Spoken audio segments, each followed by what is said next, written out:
Yeah, it's working. Hey, Tubi people, Owl and Mad Mud Duck back to you. It's Sunday, August, or not August, fucking January 23rd.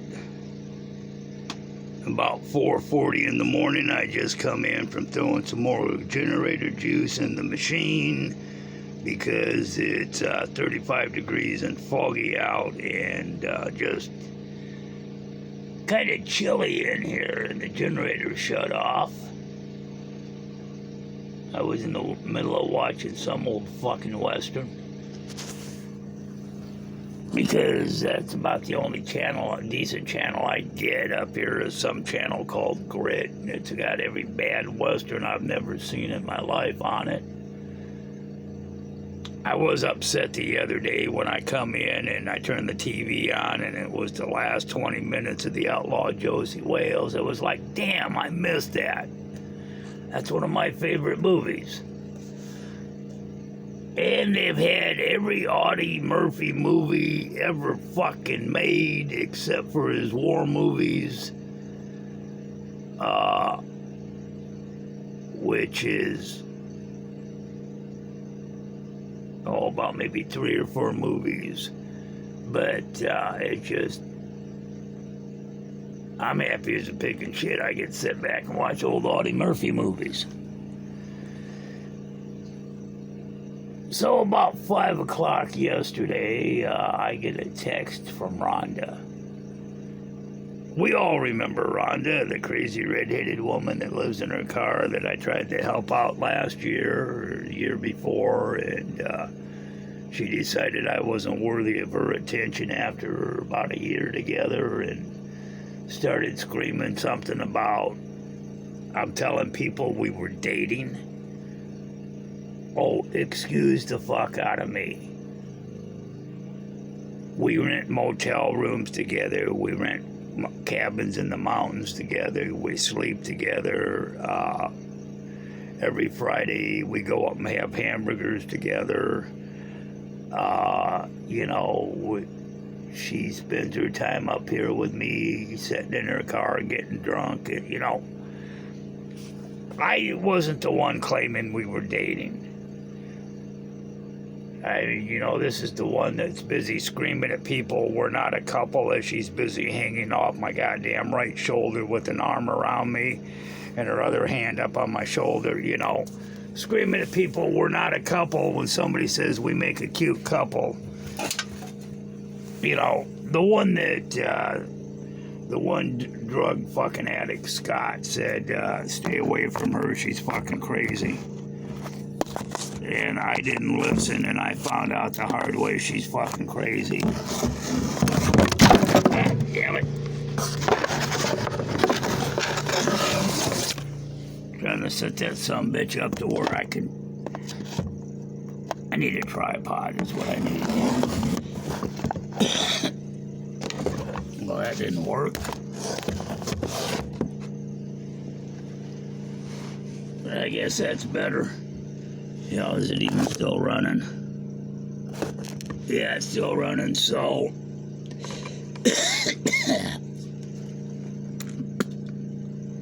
Excuse me. I smoke too much, evidently. So... This is the woman that, my social security number, her last 4 digits are the last 4 digits of her phone number.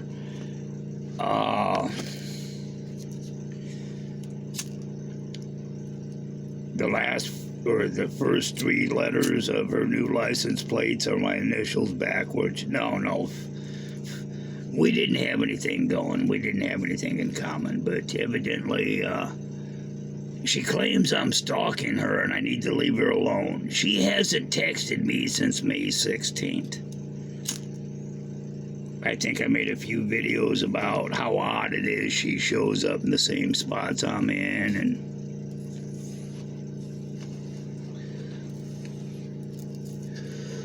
a couple weeks ago she parks, follows me into the goddamn Dollar Tree and parks 2 parking spaces over but ahead of me, where we're sitting there staring at each other. And when I walk by it,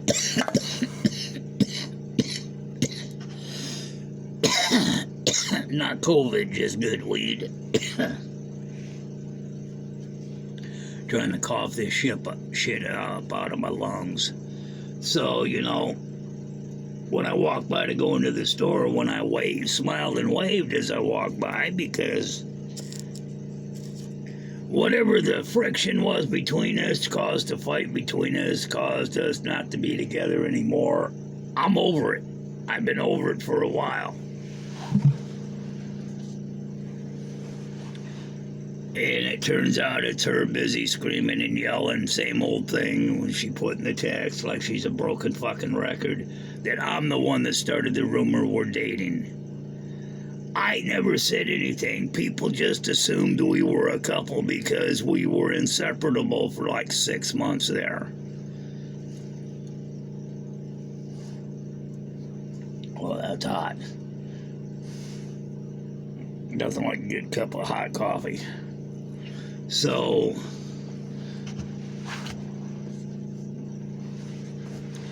she texts me to tell me, nice try, stalker boy. I blocked you for a reason. Now leave me alone. Huh? I haven't been.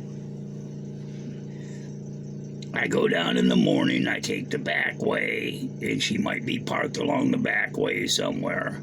But I take the back way because I don't like what they did to the highway by putting that circle jerk in the damn thing. I can't make it through there doing any less than 15 miles, and I mean any more than 15, my truck don't stay in her own lane. And it's just damn ridiculous. Nobody knows what to do with a circle jerk, or traffic circle, or whatever it is. Nobody knows how to drive through one. They don't understand yield and all that. But, you know, that's why I go the back way. I go the back way down in, come out on the highway across from the casino into the gas station that way. I get my coffee. Go over to the smoke shop, get my smokes. And I've been doing business with this smoke shop since I was 17 years old in high school and buying fifths of alcohol. Chief was the brand, Chief Whiskey, buying it from the Indians. Their vodka, their rum, it was all Chief brand. It was cheap alcohol. And, that goes back to like 1976. I was buying cigarettes and alcohol from there that I remember. So, she was born in 74, so I think I possibly have been doing business with the place ever since she was in diapers.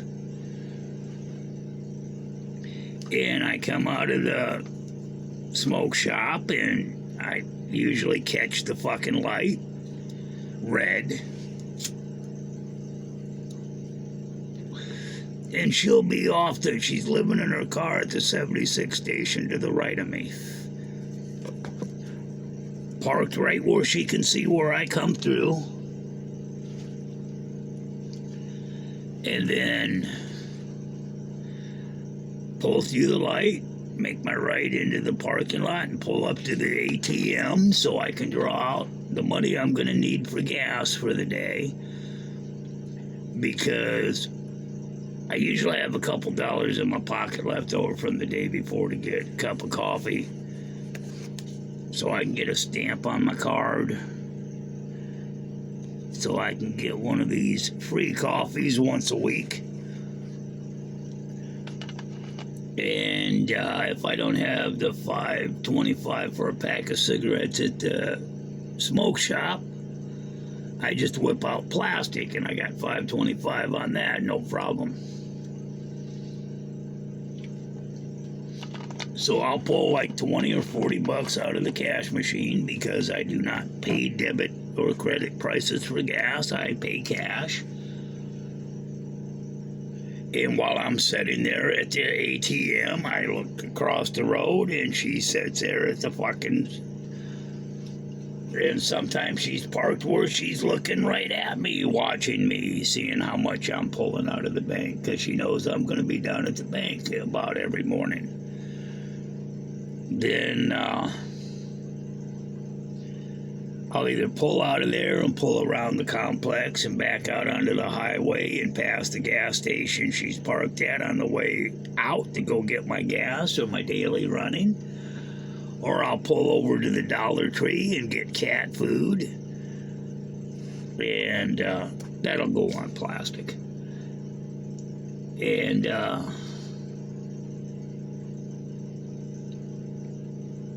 you know, a couple weeks ago, she pulled in almost right next to me. She was to the right of me.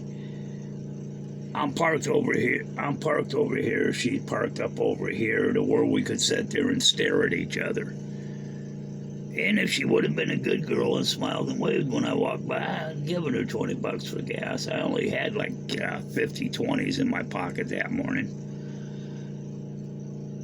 Or I'll pull out of there and around the little complex and pull out and across the highway and go over to O'Reilly's and get what parts I need and pull back out onto the highway and pull past where she's parked at the gas station on my way out of there.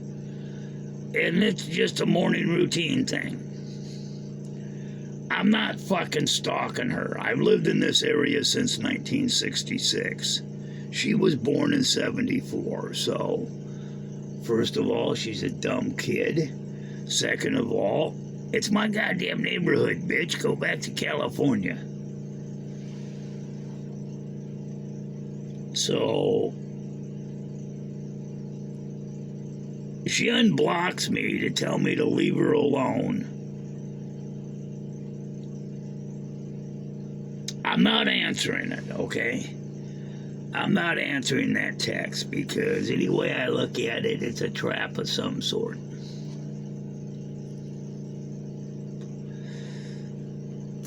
But it sounds like a broken record with that. I'm telling people we're dating again.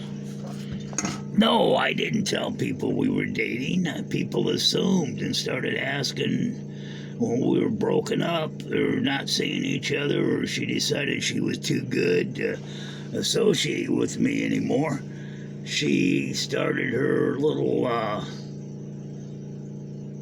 well, you're telling people we're dating. No, people are asking, where's Rhonda? I haven't seen Rhonda with. So evidently, if people were asking, where's Rhonda to me, they were asking where I am to her.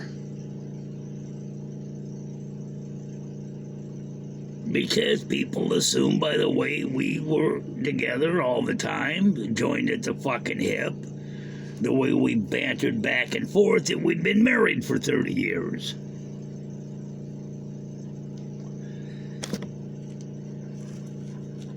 Remember, this is the woman whose husband is in jail awaiting trial for second-degree murder for stabbing and killing a black woman in a park one night.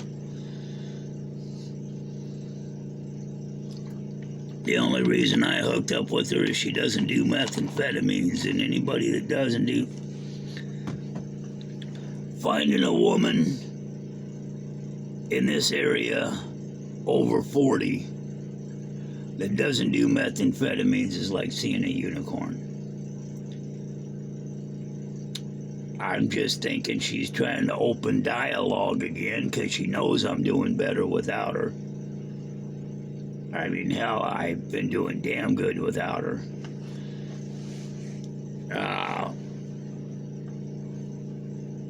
Financially, emotionally, I've been a wreck, but financially, I'm doing better because, oh hell, bought this at the first of the month. See how much is in this? It's the 22nd. That would have been gone in 2 days with Rhonda around. That's a half gallon of rum. That's $40 right there. My back hurts. I've been self-medicating, okay?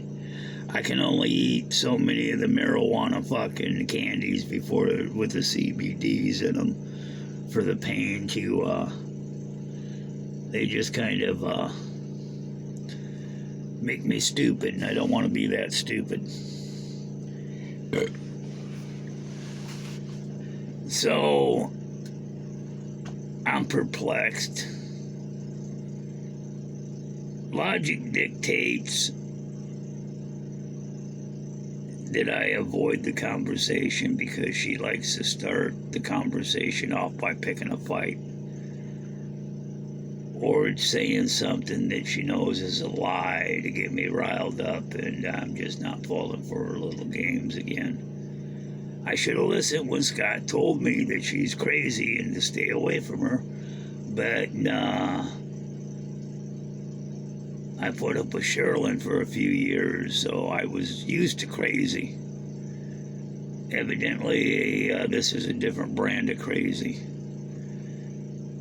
But I made it through another week. Back's healed up enough where I'm thinking about going out working on the truck a little bit. It's it's 35 degrees and foggy out. I've been out in it already. Even spent a few minutes burning some of my paper burnables that I have been putting off burning because the wind wasn't blowing the right direction. But it's foggy, the wind's blowing the right direction, barely, and I can get by with burning without somebody seeing a whole bunch of smoke. Oh yeah, it's 3:30 in the fucking morning, Saturday or Sunday morning, so yeah, not gonna be too many people out to see the fire I'm burning, so shit was starting to build up because I like to burn on just certain days. It can't be too dry out. Over the summer, shit really build up, but it can't be too dry out. The wind's got to be the right direction. And if it's raining and foggy, I'm all in. I'm good. So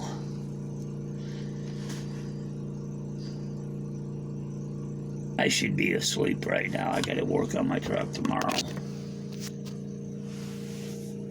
And I'm babbling. But I made it through another week. I'm fat and happy. Back isn't that fucked off right now. I actually feel like getting up and doing something, so I'm gonna work on the truck tomorrow. Still gotta go down and get gas, cat food, and cigarettes, so I'll just ignore her text and keep on doing what I'm doing. Crazy fucking bitch. I thought I was rid of her.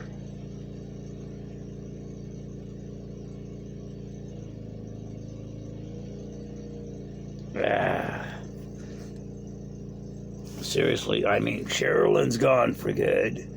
That's a good thing. No more tweaky bitch anymore. Thought Rhonda was gone for good after she decided that, yeah, I'll be good on that. One day we're good. We're planning on getting a motel room, and then she calls me from the motel room and she's there with some other guy. Yeah. That went over well with me. But she unblocked me to tell me that she's unblocking me. I didn't know she blocked me. I wasn't having communications with her. The last time we had communications was, and I had to go back through the text and check sometime around May 16th when she told me to go the fuck away and leave her the fuck alone. She don't need a babysitter. And if she did, I'm not the fucking one.